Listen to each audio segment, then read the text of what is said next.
அனைவருக்கும் வணக்கம். நான் உங்கள் ஜெயம் வேணுகோபால். காமதேனு ஜோதிடம் சார்பாக உங்களை சந்திப்பதில் மட்டற்ற மகிழ்ச்சி. இதுவரை எனக்கு அளித்து வந்த ஆதரவைப் போலவே இந்த சேனலுக்கும் உங்களது மேலான ஆதரவை அன்புடன் எதிர்பார்க்கிறேன். இப்போ நம்ம பதிவுக்கு போகலாம். உங்கள் ஜாதகம் பலமானதா அப்படிங்கிற தலைப்பில் நம்ம இன்றைக்கி பேசலாம். பலம் பலவீனம் இதை எதை பேஸ் பண்ணி முடிவெடுக்கிறது அப்படின்னு ஒரு கேள்வி வரும். ஒரு ஜாதகத்தில் கேந்திரங்கள் என்று சொல்லப்படுகின்ற 1, 4, 7, 10 அப்படிங்கிற 4 ஸ்தானங்களிலும் கிரகங்கள் இருந்தால் அது பலம் வாய்ந்தது அப்படின்னு சொல்லுவாங்க. திரிகோணங்கள் என்று சொல்லப்படுகின்ற 5, 9 இந்த இடங்களில் கிரகங்கள் இருந்தாலும் பலம்னு சொல்லுவாங்க. தன் வீட்டை தானே பார்க்கின்ற கிரகம் இருந்தாலும் பலம்னு சொல்லுவாங்க.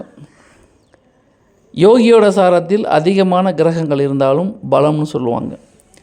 லக்னம், லக்னாதிபதி இவைகள் பஞ்சமாதிபதி, பாக்கியாதிபதி கூட சேர்ந்திருந்தாலும் பலமானதுன்னு சொல்லுவாங்க.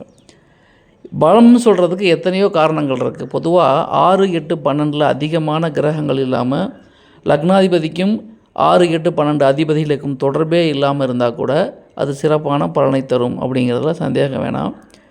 ஒரு ஜாதகத்தில் நீங்கள் பிறந்த யோகத்துக்கு ஒரு யோகி வருவார், ஒரு அவயோகி வருவார். யோகிக்கு உண்டான யோக புள்ளி ஒன்று இருக்குது, அவயோகிக்கு உண்டான அவயோக புள்ளி ஒன்று இருக்குது. அந்த யோக புள்ளின்னு சொல்லப்படுகின்ற அந்த பர்டிகுலர் டிகிரியில் உங்கள் அதிகமான கிரகங்கள் இருக்கணும். அந்த அதிகமான கிரகங்கள் இருந்து அவைகள் தசாபத்தி நடத்தும் பொழுது உங்களுக்கு உண்மையிலேயே நல்ல பலனை கண்டிப்பாக தரும் அப்படிங்கிறதுல மாற்று கருத்தே கிடையாது. இந்த அமைப்பு இருந்தால் ஒரு ஜாதகம் பலமானது தான். அதே மாதிரி ஜாதகத்தில் நீச கிரகங்கள் இல்லாமல் இருக்கிறது சிறப்பு, வக்ர கிரகங்கள் இல்லாமல் இருக்கிறது சிறப்பு, அஸ்தங்க கிரகங்கள் இல்லாமல் இருக்கிறது சிறப்பு. எல்லா அமைப்புமே ஒரு ஜாதகத்தில் இருக்குமா அப்படின்னு கேட்டால் அப்படி எல்லா அமைப்புகளும் ஒரே ஜாதகத்தில் இருக்காது. ஒரு ஜாதகத்தை பலம்னு சொல்கிறதுக்கு சில கூறுகள் இருக்குது, பலவீனம்னு சொல்கிறதுக்கு சில கூறுகள் இருக்குது. பலமான ஜாதகத்துக்கு உண்டான அந்த ஃபேக்டர்ஸில் அதிகமாக உங்கள் ஜாதகத்தில் இருந்தால் நீங்கள் எதுக்கும் பயப்பட தேவையில்லை.